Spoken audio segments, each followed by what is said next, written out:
ఆ 1, 2, 3, 4 అంటే ఏమిటో తెలియదు. ఉమ్, కానీ టైటిల్స్లో అయితే ఇతని పేరు ఉంది.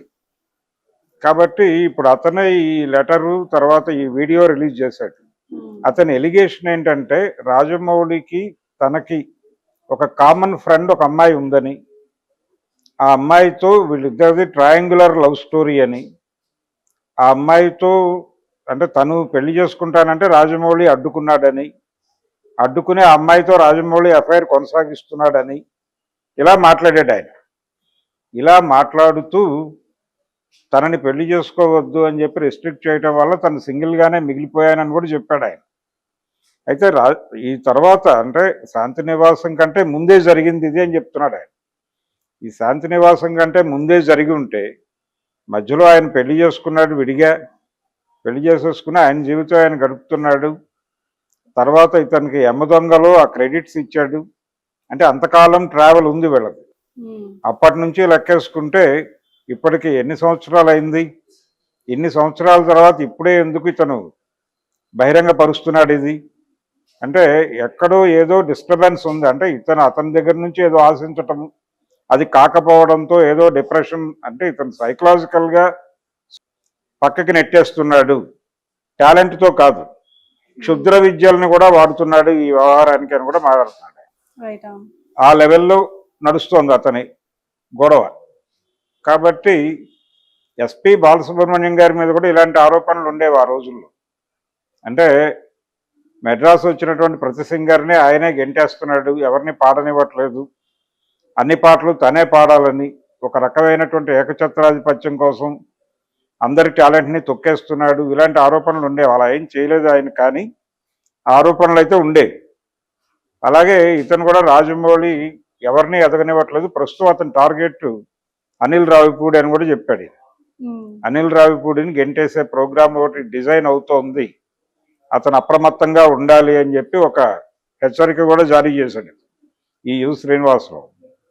ఈ లెవెల్లో ఇతను మాట్లాడుతున్న ధోరణి చూస్తే ఇతను రాజమౌళితో చాలా లాంగ్ జర్నీ ఉంది అనేది అర్థమవుతోంది. దానికి సంబంధించి అతను చెప్తున్న విషయాలు కూడా వాస్తవమే. అక్కడ వరకు అతని రిలేషన్ బాగానే ఉంది, మేబీ అతని మెంటల్ స్టేటస్ అప్పటి వరకు స్టేబుల్గా ఉండొచ్చు, కానీ అక్కడి నుంచి కొన్ని పరాజయాలతోనూ లేకపోతే జీవితంలో వచ్చినటువంటి ఇతర వైఫల్యాలతోనూ అతను పర్సనల్ లెవెల్లో డిప్రెషన్కి వెళ్ళిపోయి నా వైఫల్యాలకి కారణాలు ఇవి అని చెప్పేసి కొన్ని వ్యవహారాలకు ఫిక్స్ అయిపోయి ఆ లెవెల్ క్రైమ్స్ జరిగిన సందర్భాలు కూడా ఉన్నాయి చరిత్రలో. ఈయన నేను రాజమౌళిని చంపేద్దాం అనుకున్నాను, కానీ గాడ్సే కాదలుచుకోలేదు, నేను గాడ్సేని అవుతాను, అతన్ని చంపేస్తే అతను మహాత్ముడు అయిపోతాడు, అతన్ని మహాత్ముడిని చేయకుండా ఉండటం కోసం నాకు నేను శిక్ష విధించుకుంటున్నాను అని కూడా ప్రవచనం చెప్పాడు. ఇది కూడా డిజార్డర్ తాలూకా గొడవే. అందుకని ముందు అసలు అతని మెంటల్ స్టేటస్ ఏమిటి అనేది తెలియాలి. తర్వాత ఈ లెటర్కి వాళ్ళు అధికారికంగా ఏం స్పందిస్తారో చూడాలి. మరి సుమోటోగా స్వీకరించి అని కూడా ఒక వాక్యం చెప్పాడు ఆయన. ఈ వీడియోను సుమోటోగా స్వీకరించి వెంటనే అతని మీద కేసు బుక్ చేసి రాజమౌళి మీద ఏమని కేసు బుక్ చేస్తారు అనే దానిలో క్లారిటీ లేదు. ఏమని చెయ్యాలి? ఒకవేళ కేసు బుక్ చేస్తే ఇతని ఆత్మహత్యకి అతను కారణం అని చెప్పి బుక్ చేయాలి. బుక్ చేసి లై డిటెక్టర్తో నేను చెప్పిన విషయాలు అతనితో ప్రస్తావించి అతను చెప్పే సమాధానాలని లై డిటెక్టర్తో టెస్ట్ చేసి అతని మాటల్లో ఉన్న అబద్ధాన్ని తెలుసుకుని అతన్ని అప్పుడు అరెస్ట్ చేయండి అని చెప్తున్నాడు. కాబట్టి ఇదంతా జరుగుతుందా? జరగడానికి అవకాశం ఉంది. ఇది అంటే ఏదో ఒక బేస్ ఉంటే అక్కడి నుంచి జరుగుతుంది. ఎంత పెద్దవాడైనా రోడ్డు మీదకి విషయం వచ్చిన తర్వాత ఏదో మేరకు విచారణకు సహకరించక తప్పదు. కాబట్టి నిజంగానే మరి పోలీసులు సుమోటోగా తీసుకుంటారా? దీన్ని తీసుకుని దర్యాప్తు జరిపితే ఒకవేళ నేరం ప్రూవ్ అయితే రాజమౌళిని అరెస్ట్ చేయడానికి ఇబ్బంది పడాల్సిన అవసరమేం లేదు. ఎందుకంటే మహామహులే జైలుకి వెళ్ళిపోయారు. ఒక అమ్మాయి విషయంలో ఒకళ్ళు తప్పుగా బిహేవ్ చేశారు, ఇంకొకళ్ళు చెయ్యరు అనే ఉండదు. ఎవరైనా చేయవచ్చు, ఎవరైనా చేయటానికి అవకాశం ఉన్నటువంటి ఏరియా. చెయ్యరు అని నిర్ధారించి చెప్పలేం, కానీ ఇంతకాలం ఆ ఎపిసోడ్ని అలా పదిలపరుచుకుంటాడా ఆయన? రెండోది, తనని చంపేస్తాడేమో అంటే తన జీవితం నాశనం చేసింది రాజమౌళి అని చెప్తూ ఎందుకు నాశనం చేశాడంటే ఈ విషయం ఎవరితోనైనా చెప్తానేమోనని అని చెప్తున్నాడు ఆయన. ఉమ్, నాశనం చేయటం అంటే నిన్ను నాశనం చేస్తే నువ్వు ఓపెన్ అవుతావని తెలుసు కదా అతను. ఓపెన్ చేయకుండా ఉండడానికి నిన్ను మంచిగా చూసుకోవాలనుకోవాలి కదా అతను.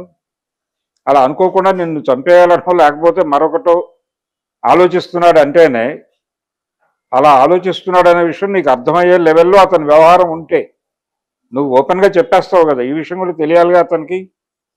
పైగా ఈ మంత్రాలు వాడి అవతల వాళ్ళని కంట్రోల్ చేయటము, క్షుద్ర విద్యలు, చేతబడులు ఇవన్నీ కూడా మాట్లాడాడు. సో సమ్ గందరగోళం ఉంది ఆ వ్యవహారంలో.